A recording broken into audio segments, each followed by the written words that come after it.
Hey, Slingers, thanks for tuning in to another fun-filled week of the Wordslinger podcast. I hope you're having a fantastic day. Now, I'm glad you're here because I got a great interview lined up with Michelle Madow. She's a USA Today best-selling fantasy author. She's going to share a little bit with us about her career, how she got started, how she built the momentum she has, and how she's keeping that going. This is a really great interview, so I hope you enjoy it. Now stick around afterwards. I've got some industry news that may set your eyebrows on fire. So we're gonna take a look at that after this interview, and I hope you enjoy it. We'll see you on the other side. It's the Wordslinger podcast, where story matters. Build your brand, write your book, redefine who you are. It's all about the story here. What's yours? Now, here's the guy who invented pants optional, Kevin Tomlinson, the Wordslinger. Wordslinger. Hey everybody. Okay, now if you've listened to the show for any length of time, you know that I go to a lot of conferences. I talk to a lot of authors at conferences. A couple of years ago, I was at NINC. This was actually my first time at NINC. And I ran into this lovely young lady who happens to be a very successful author. She was not there to meet me. She was there to meet someone else entirely, Mark Dawson. Everybody's there to meet Mark Dawson, actually. But I got a chance to hang out with her again at a completely different conference this past year. You were not at NINC this time, were you, Michelle? I was not, because Indie Book Fest was like a few days before NINC. Yeah. I just did not have time in my writing schedule to do both of them. And I had committed to Indie Book Fest before NINC, so I went to that one. Right. Right. Well, I should actually say welcome, Michelle Madow. And did I pronounce it right? I didn't ask you before the show.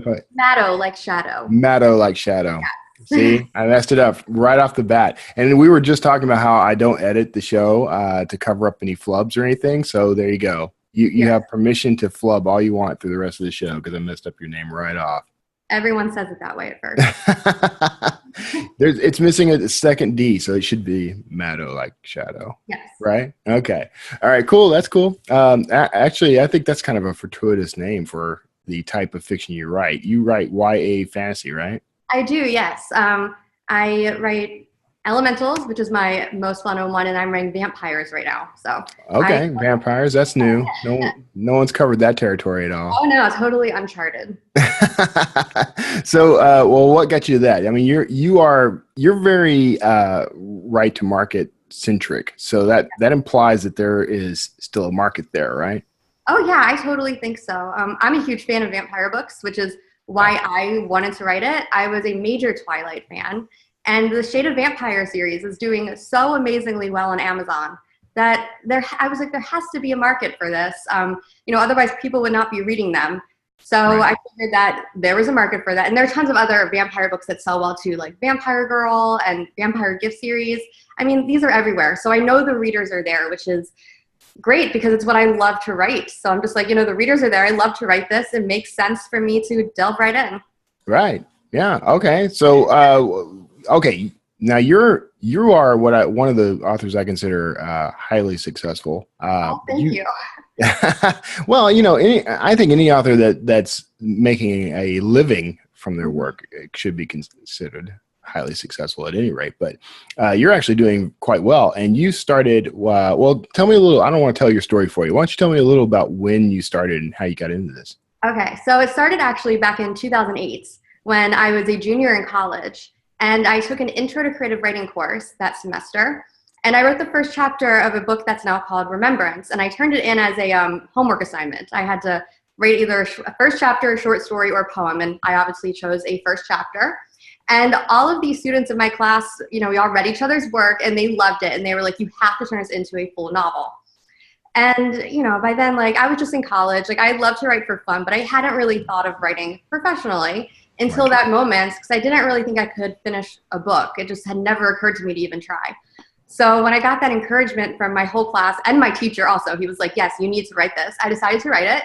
And I wrote that book in my junior year. And that was back in 2008, actually. So it was kind of before indie publishing was even a thing. I don't even think the Kindles were out then. I don't remember exactly when they came out. But possibly after that. So Right. I was obviously looking at traditional. And I signed with my first agent between my junior and senior years of college. And that was super exciting, but she ended up actually not selling that book, Remembrance. So then in senior year, I wrote Elementals.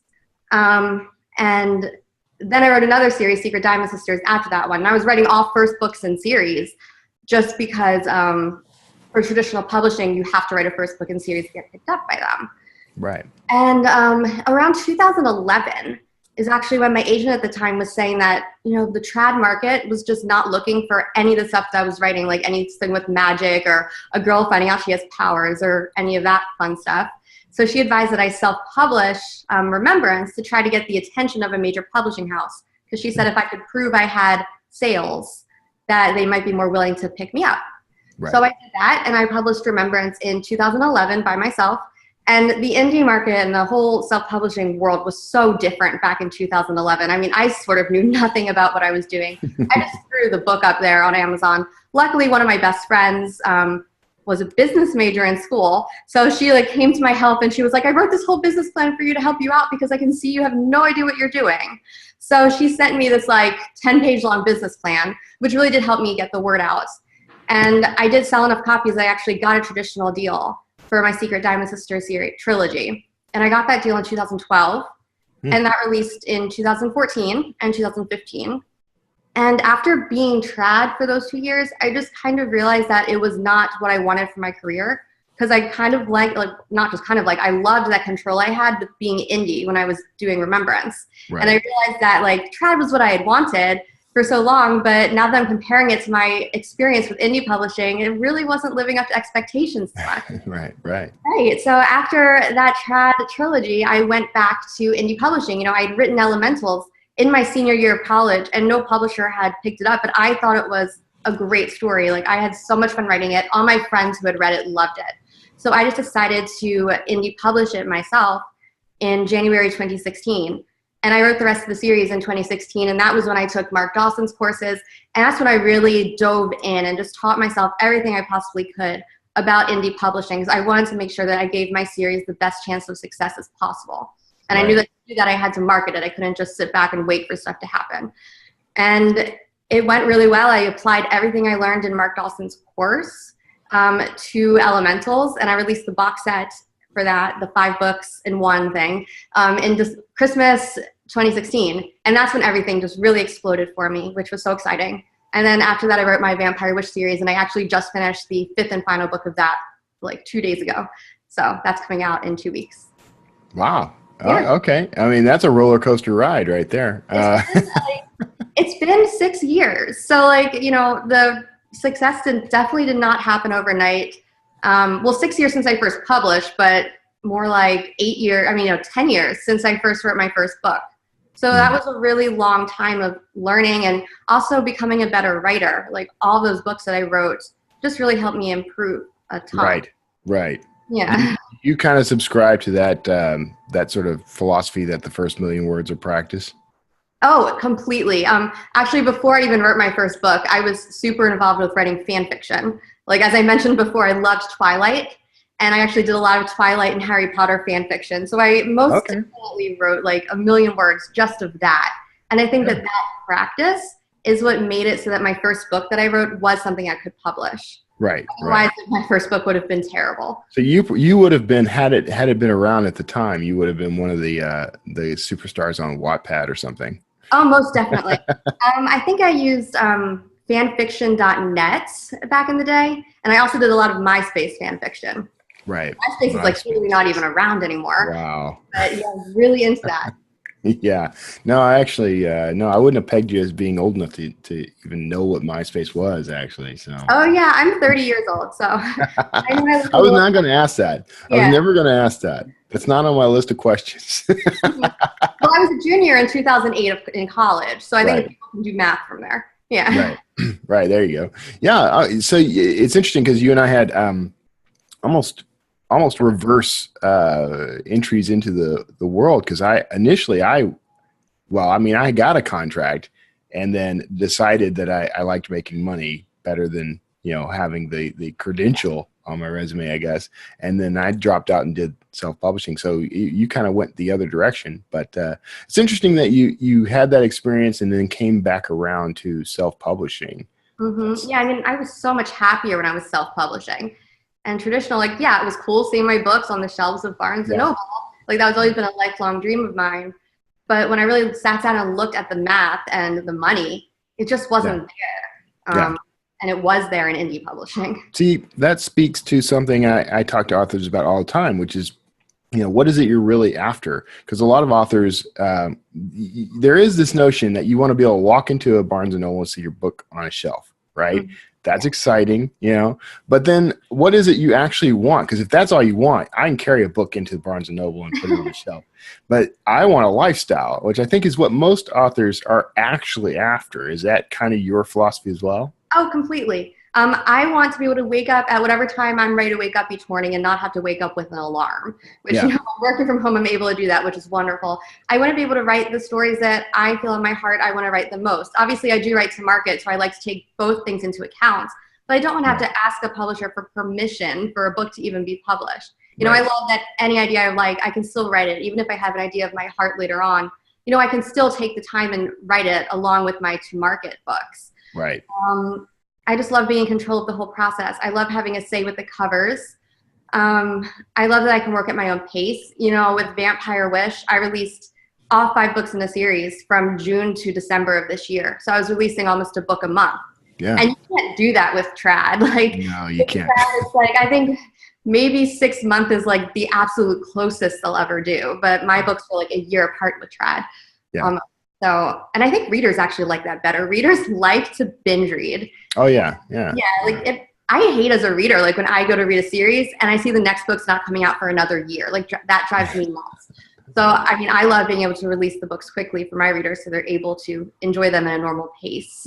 Right. Yeah. No, I that whole binging thing, it's kind of, I guess it's a relatively new phenomenon because we didn't actually have the capability of doing that really in the past. But now Netflix has made that a thing. And, but as far as binge reading, I remember picking up, I would discover an author's work and just go and just cram every word in my head as quickly as possible when I was a kid. So that's a thing. And yeah, I get it. That's annoying when they're not done. I feel so bad that I rebooted. So I started writing thrillers instead of sci-fi. So now I don't have as many books to refer people to. So I'm working on that as well. Yes, build the backlist. Build the backlist. So, which you kind of mentioned waking up without an alarm clock. So that gets us into sort of your process. What is the typical workday for you as an author? So when I'm drafting, I will wake up when I'm ready to wake up, but I still try to keep a normal schedule. So what I do is I'll leave my blinds open on my window so I wake up with the sun. So that way I'm not sleeping past noon or whatever. I'll wake up around 7:30 or 8 is sleeping late, I guess. I think I slept till 8 today and that was whoa, I slept in. I don't know. It's I want to be in tune with the rest of the world because I do like to go out with my friends for happy hours and stuff. And to do that, I need to have a full work day beforehand. So I'll wake up and I will check all my, my sales figures, my social media sites. I'll go through all my ads. I'll kind of do all my spreadsheets. Every morning I will calculate how much money I spent in ads the day before, just because I feel it's really important to know that information. With my Amazon ads, which I do a ton of, I'll just go through each keyword and I'll discontinue the ones that are not working. I'm really just meticulous when it comes to monitoring my ads, which is actually probably something I learned in Mark Dawson's course. So I'll go through all of that, and then I'll probably check Facebook for a little bit. I have a lot of author groups that I'm part of in Facebook, and that networking actually has been very helpful for my career. I've gotten to know a lot of authors that I would not have gotten to know without Facebook, and we've done a lot of cross-promotion. So that's very helpful. And then I will sit down and I'll just try to write anywhere from, 1,500 to 2,000 words a day. I use Scrivener to do my writing, so I'll just plug it on Scrivener with the progress bar the day that I want to have my draft finished by. And I'll just try to write the amount of words that it tells me I need to write to get it done by then. I'm not like a hugely fast writer. I know there are so many writers out there who like they can write 5,000 words an hour, or they can write like even 5,000 words a day. I think you're like that. You like crank out like 5K a day, or like even more on your Facebook posts. But I've never been able to do that. I think the most I've ever written in a day was 4,800, and that once. Like normally I'll write like a good day for me is 2,000 words, which if I can keep doing that, I do it every day. Like it's not like, you know, I just very, you know, organized, and I just sit down and do that daily, which gets me like able to write a book in a month. Yeah, I was going to say, that's still 60,000 words a month. I mean, that's pretty good progress. Yeah, my books are only 50,000 words. They're short. I just feel like readers kind of like shorter reads now. I do too. Yeah, and I like. That's a controversial thing, by the way. When I go to conferences, especially in particular when I talk to the traditional crowd, they'll ask like I don't know if you've had this experience. When I'm talking to traditional authors, they ask certain questions, and I think they're traps. I think they're supposed to be traps. But one of the questions is, well, how many words are your novels? Because I'll say I'll write a novel in 15 days or whatever. And I'll say, well, they're generally around 60,000 words. And you could see like this sort of, judgments. Yeah. So controversial. Yeah, I mean, I just try to write what I like as a reader, and I I just feel like it's like progress. Like I feel like I've accomplished a lot when I can finish more books. So even if that series is longer, I find it more fun to just kind of plow through each book instead of just have like long books. Which obviously it's going to be, each reader's going to have a different taste, but since that's what I like, I try to write for that. And also I think it's beneficial like for authors that way, because then you have more product to sell, which is great. But yeah, so I'll just write my 2,000 words every day, but I try to write clean words. So like my first drafts are generally pretty close to what I end up publishing. Right. Yeah, that's also again with practice. Like I'm at my 17th book right now. Yeah. So obviously like my third or whatever, my fifth book, like I was not writing that like, and it was like pretty much done by the first draft. Like those needed more edits. As I keep doing it, like with each book, I just like with that experience that builds, I'm able to write cleaner and cleaner first draft. So how do you do that? How do you manage the writing the clean draft thing? Do you hop back as you're writing, or what do you do? So I outline my whole book before I start writing. My outlines are generally about 5,000 words, so they're very detailed. I'll outline out conversations that I hear the characters having, and it's just kind of just a full summary beginning to end, like detailed summary of everything that I want to happen in the book.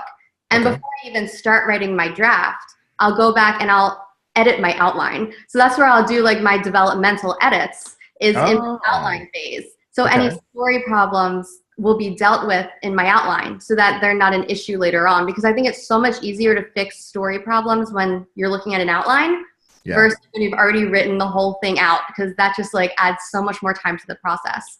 So I just identify those problems there, and then once that's all fixed up, I will just start my drafting process. And I like that when I'm drafting, I'm not really thinking about story, because the story's already been worked out in my outline. Like to me, that's like two different brain processes. Like creating a story is so different from drafting the actual words and making it sound pretty and making it come to life. So I just like to separate that out, which is why I outline and draft separately. Because I know some people will just draft and like plot as they go, which I cannot do. That drives me mental. So like I hate drafting without knowing what's going to happen. So I just follow my outline and I just write the draft of the outline. You know, occasionally like I'll realize in my draft that something would be better if I deviate slightly from my outline, but it's only slightly. Like it does not change the whole story. It's just like making a scene better. So I got that done. And when you're outlining, it sounds like you're writing kind of like a treatment format, right? It's prose. It's not like bullet lists or something along those lines. It's bullet lists, but it's like paragraphs in each bullet. So each bullet is like a few sentences. Yeah. I have tried to do exactly that. Or I've tried a million ways to outline. I'm no good at outlining. What I end up doing is writing the freaking book in the outline. So I might as well just write the book. Everyone has like their own process. I showed like some of my writer friends my outlines because like they didn't really understand what I was talking about.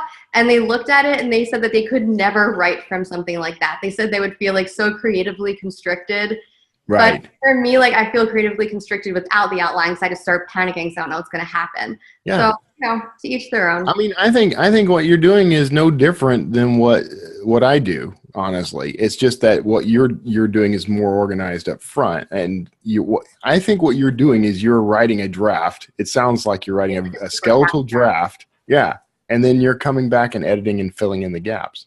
That is about right? Perfect description, actually, of what I do. No one's ever put it that way, but that really describes it. It's like the most. Well, that's a thing. That's a thing I do. Yeah.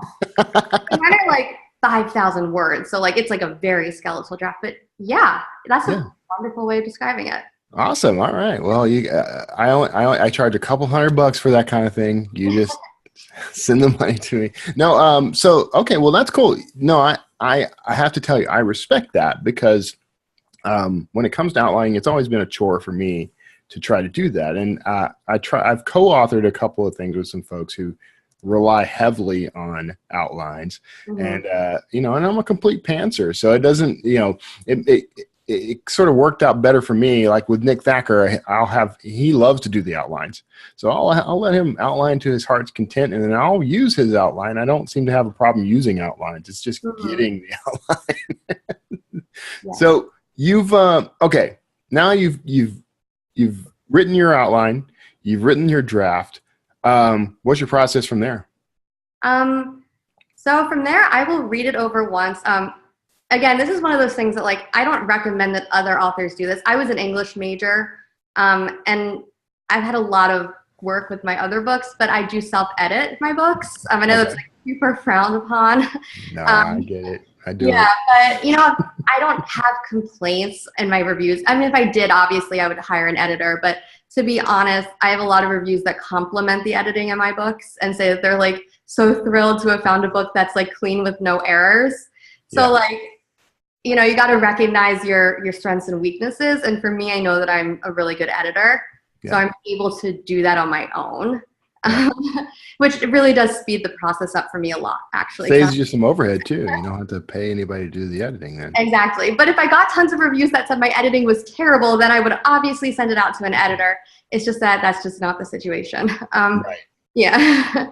Right. No, but it also helps with that fast turn too, right? Because you don't have to send it off to someone else to have them edit and then go back and forth in that process. Your book is ready to go when you hit, that last period at the end of the book. You can go, right? Pretty much. I read through it one more time just to kind of fix like any like typos or if there's anything like I feel like I could add. Like I know my last book, like I'll read through and I'll see scenes where like the romance wasn't as heightened as it could be. So I'll just add a few give the romance some more like oomph to it. Just tiny things like that. So I guess it's like I do minor line edits and copy edits all in one go. Yeah. And I do that one read through. That takes me about a week. So I'm like reading each paragraph multiple times to make sure each one's perfect. Do you do the whole thing with like a ruler? No, line by line? I use Word, but I do it line by line, and each thing just gets read so many times to make sure that I'm not messing up. Yeah. And then, after that point, I'll upload it into Vellum, which I love Vellum so much. It just makes my book so perfect. And from there, it's just kind of ready to go. I have a review team, and I'll send it to them and give them 2 weeks to read it. And so then they're ready to post reviews on Amazon the day of release. Yeah. Good. Smart. That's smart. How many people are on your review team? So I think I have about 1,500 people on my review team mailing list. Oh, that's a huge review team. All of those, like I feel like for each book that I like send out my review request forms for, I only get 100 people actually signing up for reviews because I'm pretty strict actually on like what I require. I make it pretty clear to my people that they have to have reviewed a book of mine in the past to get a free copy, because so many people will join review teams just because they want to grab freebies and then they never leave reviews. So I just feel like that's kind of not fair to the author. Yeah. So I make sure that they send me a link verifying that they've reviewed a book of mine, which I feel like shouldn't be hard. If they're on my review team, I expect it's because they've read a book of mine in the past and they loved it enough to want to be on my team, which means that they should be able to leave a review. Yeah. And they should be able to review on Amazon because I'm in Kindle Unlimited. So that's kind of my only place. Right. Yeah. So I meant to ask you that earlier. So you only distribute to KU? I do. Obviously, my traditional trilogy is wide because I don't have say over that. But yeah, I mean, I found that with my genre, KU is huge. All of the authors who kind of like are very successful indies in my genre are in KU. So I'm doing a lot of marketing toward fans of those authors. So I know that those readers are going to be KU readers. And that's a huge part of my decision. But also when I looked at the numbers, it just made sense for me with my books. Yeah. It's a tough question. And I get asked all the time whether you should go exclusive or wide. Of course I do because of Draft to Digital. But I mean, it's tough because it all depends on your strategy and your genre and a whole bunch of other factors. So sounds like it works for you though. You've got it. You're making it works really well. Scratch. That's vampire YA fantasy. Like, I can't like say the same for other genres of what's better. Like, I feel like that's up to the author to kind of just study their genre and learn that and understand like their target market. Right. So how do you understand your target market? Like, how are you figuring out what works? So one interesting thing that I've learned actually is even though I write young adults, like people will think like, oh, you write YA, which means that the majority of your readers will be teens.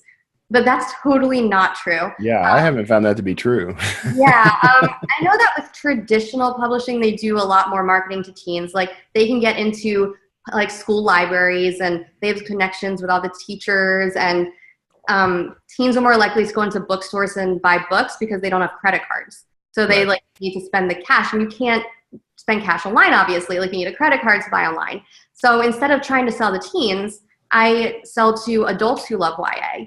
And it's just so funny because I get so many emails from fans, and so many of them, like, they'll tell me like how much they love my books, and then like as a PS, they'll add, I'm kind of embarrassed that I love your book so much because I'm not a teen. They'll be like, oh, I'm like a 65-year-old woman, or they're like a stay-at-home mom, which really enough, some of my biggest demographics are stay-at-home moms and retired, people who are retired because they have more time to sit around and read. Right. So I just focus my marketing on those people. I read an article that said that I think it was 60% of readers of YA are actually adults, not teens. So I know the market's there. So I just focus on hitting them because it's just so much easier to sell to adults online. Right. Because they have the credit cards and they can make buying decisions of their own. Yeah. And so do you rely primarily on ads for the marketing? Is that your primary goal, primary marketing tool? I've actually been doing really well with AMS ads. I started my first ones in December 2016 when I released my box set for Elementals. And it's just been going phenomenal for me. The majority of my money I put in is definitely for AMS.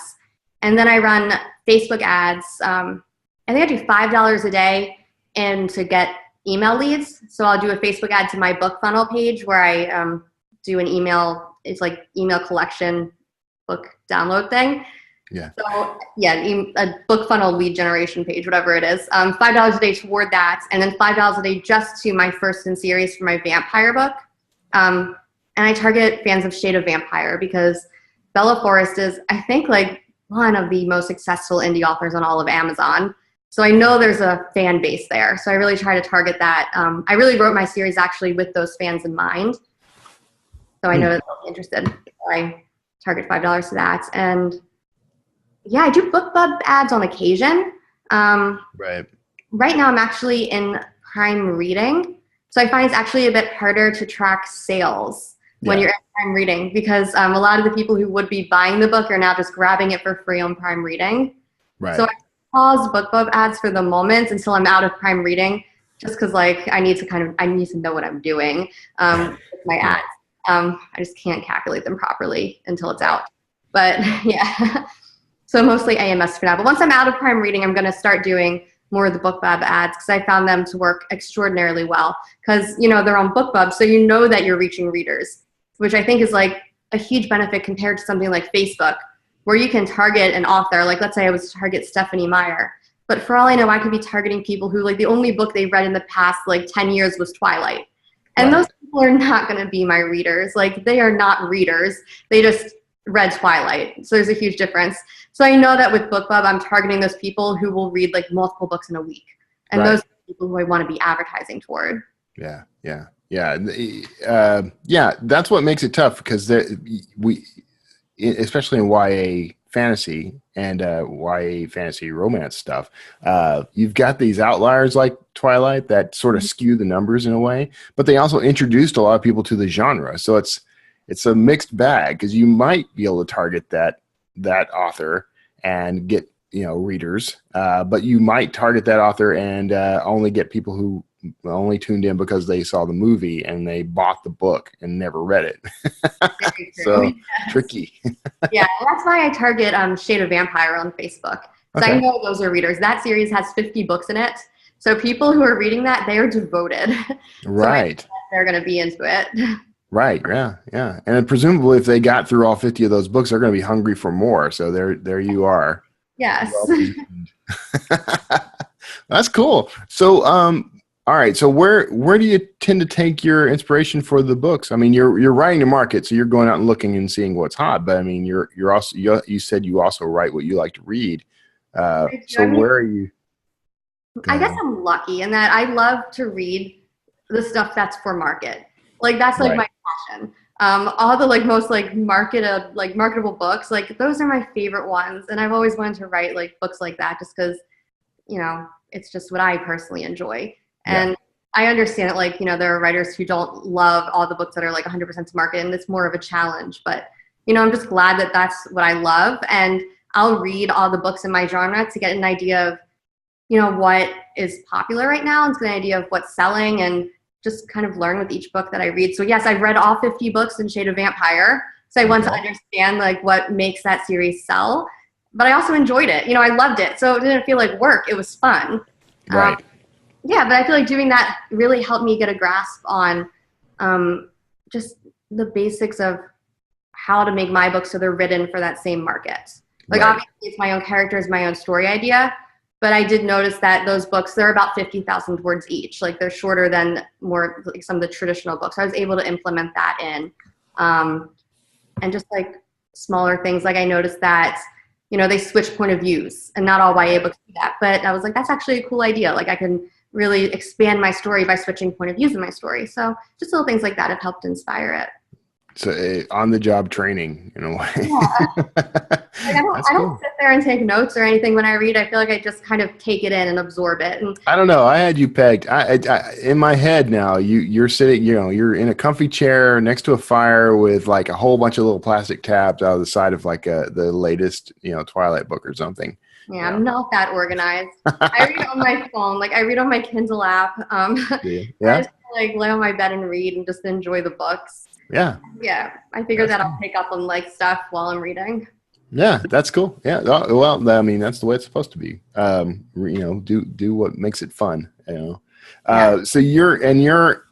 it's cool because you have turned this into a business. I mean, you're treating this as a business, and you're doing very well with it. I mean, are there things that, other than you took Mark Dawson's course, you presumably have taken courses or learned whatever you had to learn about AMS and other ad services. I mean, was there any specialized education you tried to go through in order to to do a little better at the business side of this?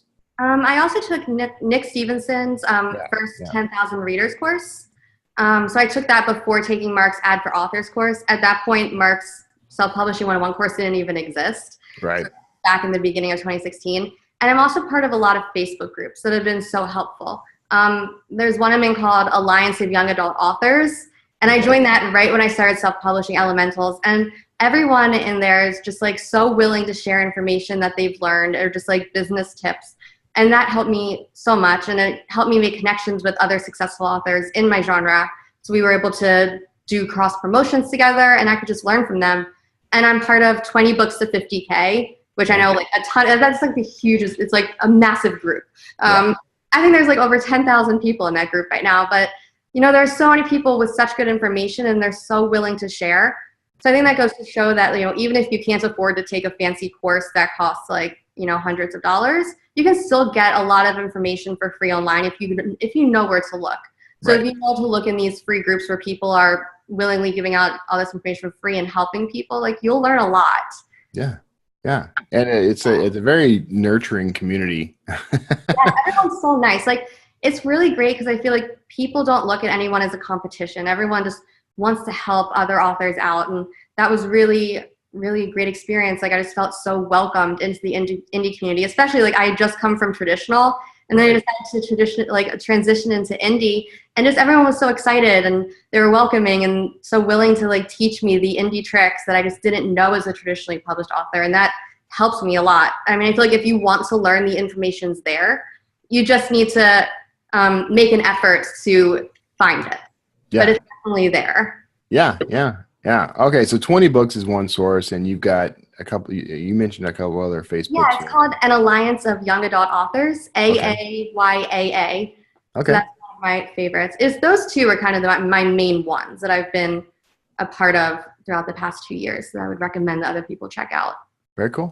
All right. And I'll put something in the show notes about all these so people can track them down. In particular, I've been pushing Mark Dawson's course for the past couple of years anyway. So, I've been pushing. Yeah. It's cool. Yeah, I was in that very early. Unfortunately, I did not click with the business side of this as easily as some have. You clearly are much more intelligent than I am. When I try to get my head around the ad side of things, I get nauseated. I'm much more of a guerrilla marketer. There's actually one of my friends has a course called Guerrilla Marketing. Oh, yeah. Oh, really? It's there. Well, I should hop in. Yeah. I'm that guy who likes to market with, I do a lot of appearances, and I do a lot of, I talk a lot. Okay, yes, I'm the opposite. Like I did appearances when I was doing traditional, but I am so happy to not have to do appearances anymore, and I can just stay in my room and write all day and not have to talk to anyone. Yeah, it's amazing. So I would be just fine. I would be just fine if I had. I have a PR agent, so I should utilize her more and just. So it sounds like you're more extroverted than I am, probably. Which is an odd thing for me to hear, and no one believes me, but I'm a complete introvert. No one believes me when I tell them that. Yeah. Well, I guess because you said you like doing appearances and you like to talk to people, which normally introverts tend to try to not do those things. Maybe I tell people I'm a high functioning introvert. Yeah, I'm an outgoing introvert. People are usually shocked when they hear I'm an introvert as well. Yeah, I wouldn't have pegged you for an introvert. Yeah, I totally am. I spend so much time alone. It's actually insane. But I'm not shy because I think people misunderstand it. You cannot be shy and be an introvert. It's just about where you get your energy from. Right. Exactly right. And that's exactly right. And I'm the same way. I recharge on my own. That's when I get the writing done. That's when I do a whole meditation thing. There's a whole thing that goes on. So I like being with people and talking to people, and then I'm done, and then I disappear. Yeah. I think that's so common with both writers and readers.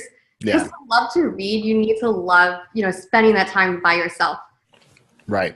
And then you want to share what you read. That's why I went online. Back in when I was in high school, I was all about live journal, talking about all the books that I had, and MySpace. Yes. Exactly. All right. Okay. So we're getting close to time, so I don't want to take up too much more of your time, but if you had, if you were going to offer advice to somebody who kind of is in the same track you're in, what's the very first thing you'd tell them to do that you think would put them on track? Well, I think the first thing they need to do is study the market. They need to get onto Amazon, look at what's selling, and specifically look at what's selling that's indie published, because the trad market is so different from indie publishing. And read those books that are selling well to the indie market, so you have an understanding of why they're selling. Mm-hmm. And then from there, you can kind of get an idea of which one of your book ideas will be best to write for that market, and pick that idea and just write it as fast as you can, get it edited, make it the best that you can possibly make it. And during that time, be part of Facebook groups. I mean, if you can afford it, take a course about self-publishing 101 or first 10,000 readers or something like that. But if you can't afford it, join the Facebook groups and learn as much as you can. And that will just help you to get ready to put that book up there on Amazon and sell it the best that you can possibly sell it. Sweet. All right. This should sound like familiar advice to everybody who listens to this show. I'm just going to put that out there. This should sound familiar. All right. Well, hey, Michelle, thanks so much for being on. I really appreciate it. I'm glad we got a chance to really, because we kind of met and hung out a little at NINC that first year, but didn't really get to talk. But I'm glad we connected, and I'm really glad we got a chance to hang out with each other at Indie Book Fest. Yes, and thank you so much for inviting me on the show. This was fun. Oh, of course. No, you're welcome back on anytime you feel like it. Thank you. All right, everybody. Thank you for tuning in and listening to this interview with the lovely Michelle Madow. Yes. Which I've been mispronouncing your name publicly for the past year or so. So that's okay. I apologize. The important thing is knowing how to spell it, because then you can look it up on Amazon correctly. There you go. Yeah. Look her up on Amazon. Definitely check out her work. And Michelle, if you'll hang out, everybody hang out for you're probably hearing the bridge music right now, and you may dance in place at will.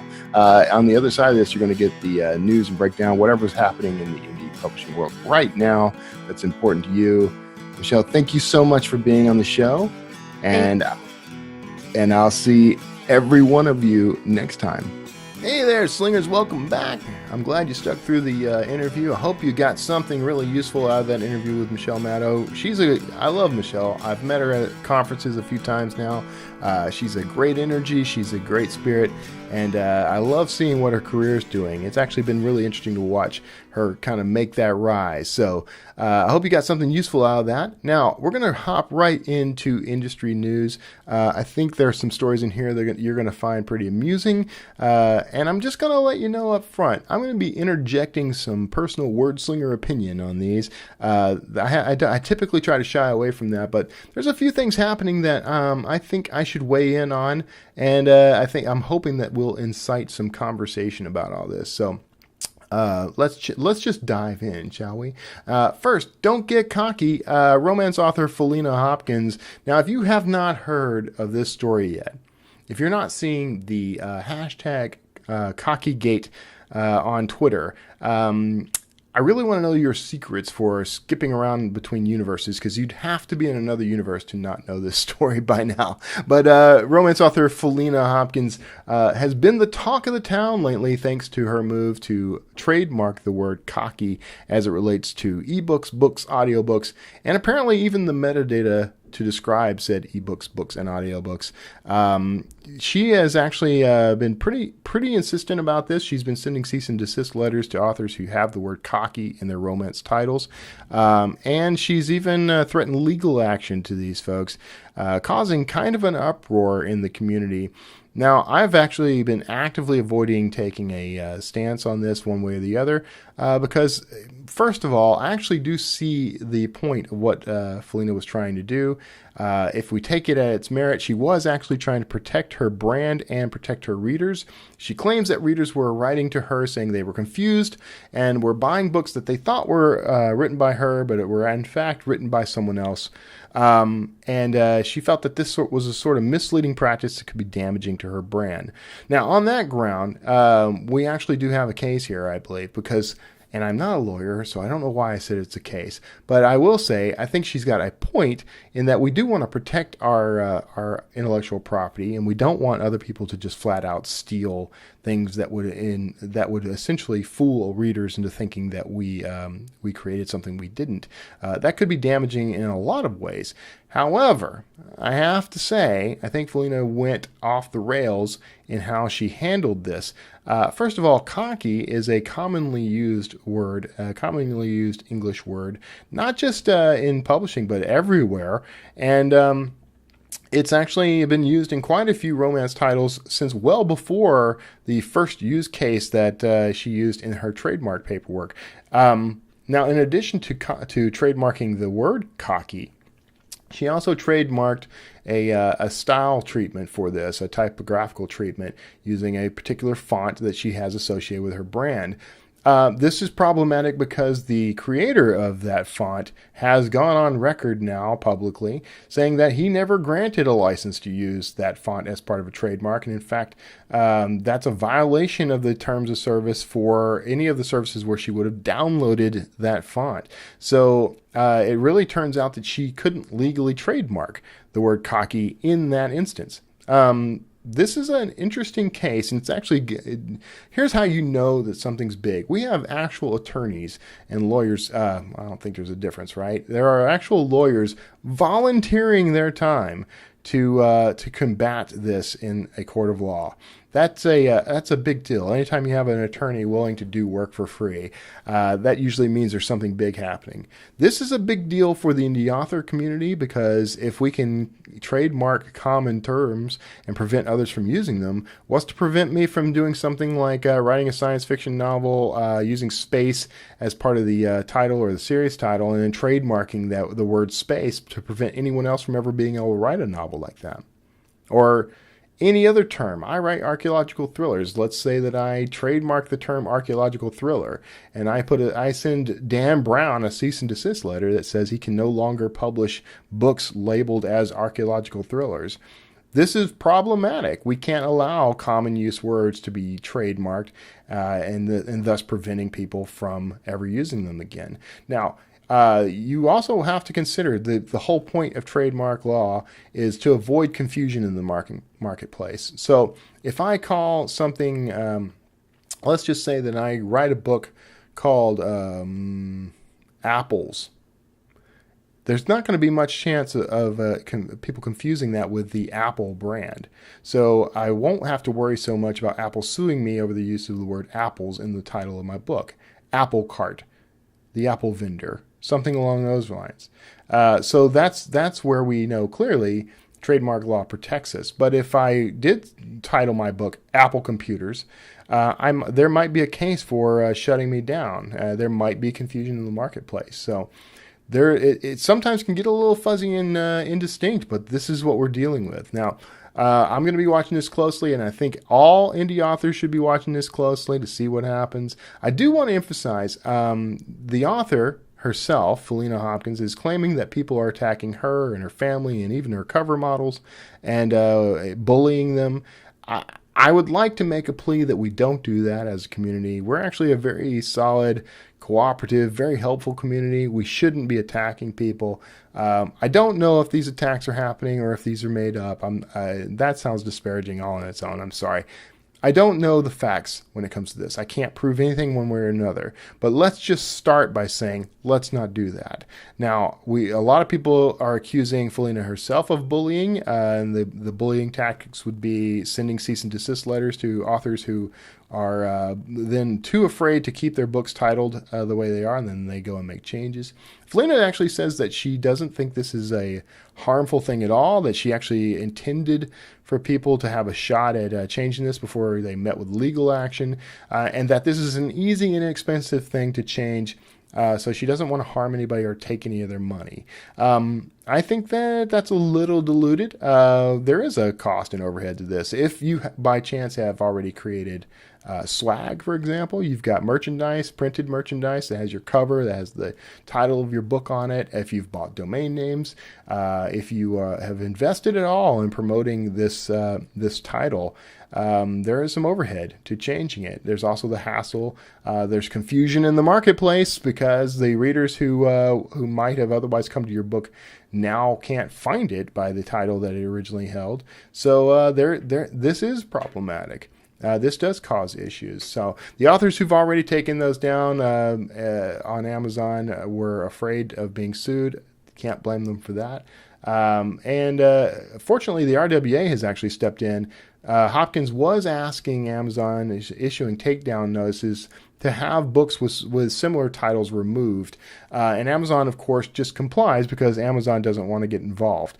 RWA has stepped in to protect authors who have titles with the word cocky in them from being removed. Those who have already been removed, it remains to be seen what's going to happen there. But there is a legal case being built right now.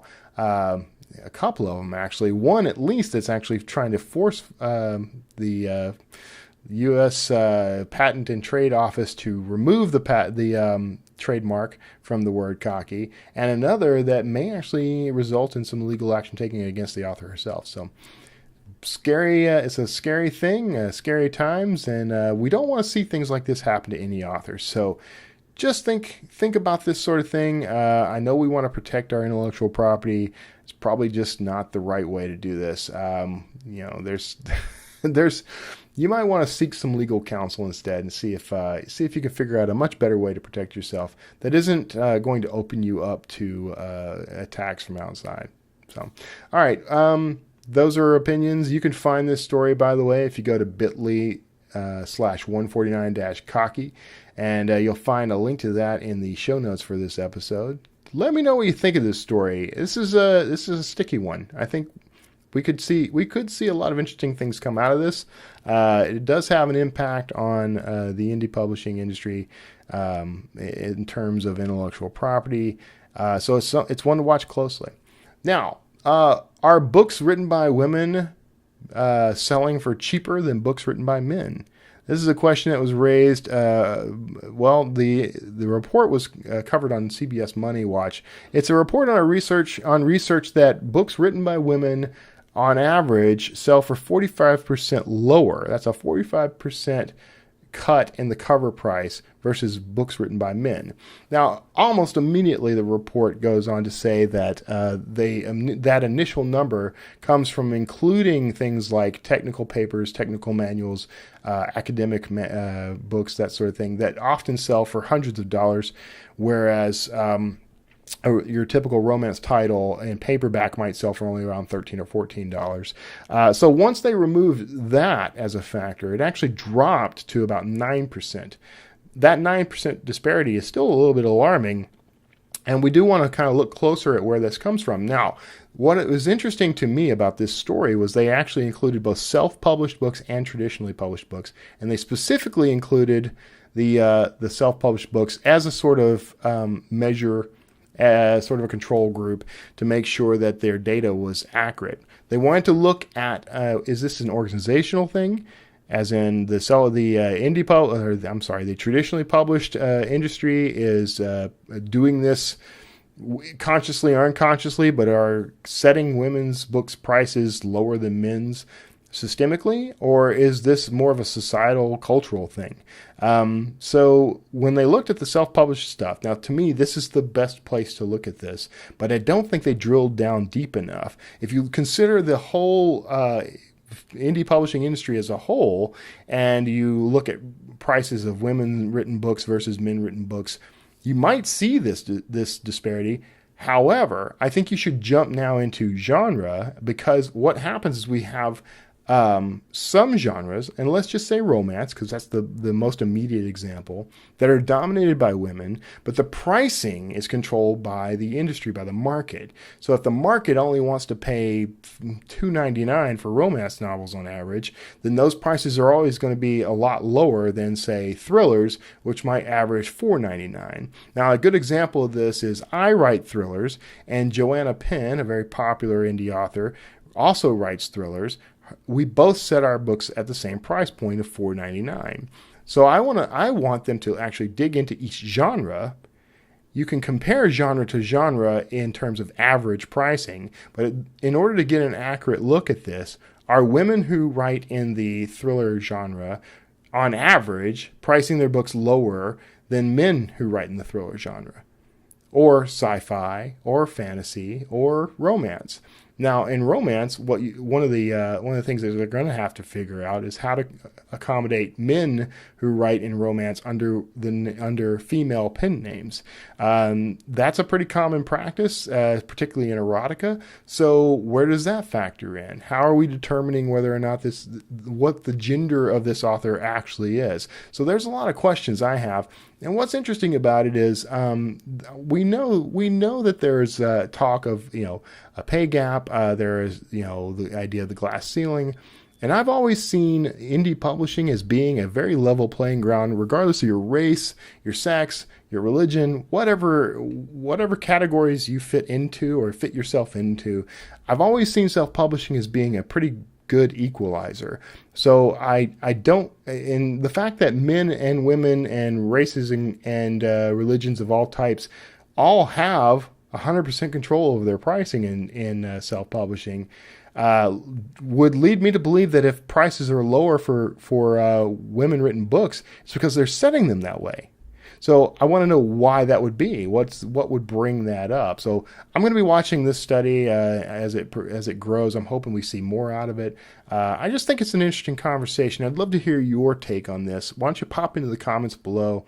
This is not meant to devolve into an argument about pay differentials or any of that. I just want to know what some theories might be as to why this 9% is coming up. So check out this story, by the way, at bit.ly/149-gender to get the full take from CBS Money and find out a little bit more. And we can go dig in on the authors of this study and find out where they're getting their research and maybe even reach out to them. I'd love to hear more. Now, an author takes on the U.S. education system. Ted Dintersmith, he's the author of What School Could Be. He appeared on CNBC to discuss his book, plus his take on how the education system is effectively creating some difficulties for students. It's actually not helping students as they grow into their careers. Now, he released a pretty startling number to me. Only 1 in 5 college graduates actually leave college with the tools and resources they need to be successful in their career. To me, that's a startling number. Only 1/5 of college graduates are actually getting what they need to be successful in a career after college. Now, here's where Kevin's opinion is going to enter into this. I used to be a teacher. I used to teach high school for both public and private school. I taught writing on college campuses as an adjunct professor. So I've seen a gamut of students and their preparedness, and it was alarming because they often didn't know some key basics. So I don't think our education system, and I want to preface this also by saying I love teachers. I am not against teachers. I think teachers are the most overworked and underpaid people on the planet, and are the most dedicated, and I love everything you guys do. So it is not the teacher's fault that our education system is abysmal. It's the system itself that is completely broken. A Kevin Tumlinson opinion, TM. I think what's happening is we are preparing students for college during their K through 12 years, preparing them for the SATs, preparing them for standardized tests. We're preparing them to pass their way into the college system, and then just hoping the college system will prepare them for life outside of college. And what we're finding is that we have no resources coming out of college to keep certain industries. The oil and gas industry is considering creating its own college system in order for some viable candidates to come out and be able to take over in this pretty necessary field. Regardless of what you may think of the oil and gas industry, we currently depend on it. So if we don't have qualified workers entering into oil and gas, that's a problem. The same goes for every other industry. Even the tech industry is having some trouble recruiting people who are qualified to do certain tasks. So here's what I propose, and this is all Kevin opinion, but I actually think college is a fairly worthless pursuit now. And I know that's a controversial statement, and you're welcome to disagree with me in the comments. I'm fine with that. Please keep it civil. However, I think here's my justification. I think a student would be much better off once they've graduated the governmentally required K through 12 education program that probably didn't benefit them in any way whatsoever. A student would be much better off in building their own small business. With a small business, you learn all kinds of great life skills like how to manage money, how to manage resources, how to manage time, how to cooperate with others even if they don't agree with you. You learn all of the things that could make you a viable and valuable and successful person in a career elsewhere. But you get the benefit of owning that business and possibly making it successful and making that your career lifelong. If you fail, you still get all those benefits, and now you can take them on and use them elsewhere. First of all, that looks good on a resume if you've got all these experiences and skills that you picked up as a small business owner. Most people don't care if your small business failed because most small businesses fail.